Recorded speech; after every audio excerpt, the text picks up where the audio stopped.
राजा उत्तानपाद महाप्रतापी थे। उनकी 2 रानियां थीं, सुनीति और सुरुचि।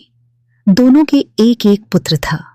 सुनीति के पुत्र का नाम ध्रुव और सुरुचि के पुत्र का नाम उत्तम था। सुनीति बड़ी रानी थी, परंतु राजा छोटी रानी सुरुचि को ही मान देते थे। सुरुचि जैसा कहती राजा वैसा ही करते। राज्य के सभी लोग सुरुचि का ही आदर करते थे। सुनीति को कोई नहीं पूछता था। सुनीति अपने पुत्र ध्रुव के साथ महल में अकेली रहती थी।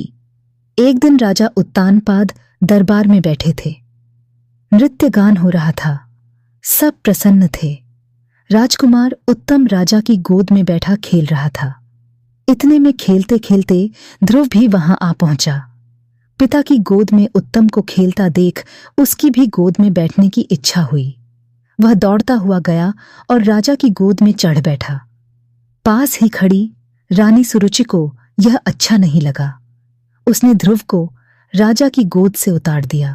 ध्रुव को उठाते हुए बोली, तुम यहां नहीं बैठ सकते, तुम्हारा यहां कोई अधिकार नहीं है।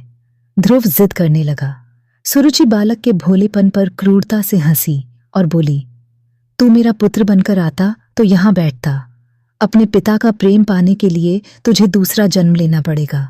ध्रुव, तू जंगल में जा और भगवान का भजन कर। भरी सभा में ध्रुव को यह अपमान सहन नहीं हुआ।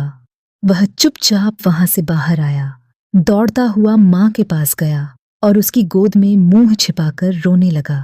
सुनीति घबरा गई। ध्रुव कुछ नहीं बोला, सिसक सिसक कर रोता ही रहा। सुनीति के बार बार पूछने पर उसने राज दरबार वाली घटना बताई। सुनीति की आंखों में आंसू आ गए। वह बोली, ध्रुव, चिंता मत कर, ईश्वर ने चाहा तो तेरी मनोकामना जरूर पूरी होगी। मां की बात सुन ध्रुव भगवान से मिलने की जिद करने लगा। मां ने उसे बहुत समझाया, जंगल का भय बताया। ध्रुव नहीं माना। वह जंगल में चला गया। जंगल में उसे कई तपस्वी मिले। उन्होंने भी ध्रुव को हठ छोड़ने को कहा, पर वह टस से मस नहीं हुआ। उसके दृढ़ निश्चय को देखकर एक तपस्वी ने उसे झप करने के लिए एक मंत्र दिया। ध्रुव यमुना के किनारे बैठकर मंत्र जाप करने लगा। दिन बीतते गए।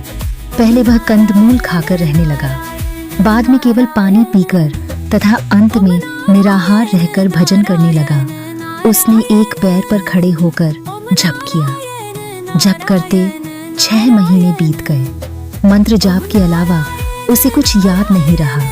एक दिन उसे लगा कि किसी ने उसके कंधे पर हाथ रखा है। उसने आंखें खोलकर देखा, सामने ईश्वर खड़े थे। वह सिर झुकाकर प्रार्थना करने लगा। ईश्वर ने उसकी भक्ति से प्रसन्न हो वरदान दिया, तुम्हारी मनोकामना पूरी हो। ध्रुव आशीर्वाद पाकर महल की ओर चल दिया। नगर में उसका खूब स्वागत हुआ। राजा उत्तानपाद अपनी गलती पर बहुत पछताए। वे सारा राजपाट ध्रुव को सौंपकर वन में चले गए। ध्रुव राजा बना, रानी सुनीति राजमाता बनी। अपने दृढ़ निश्चय तथा अटल भक्ति के कारण ध्रुव आज भी आदर के साथ याद किया जाता है।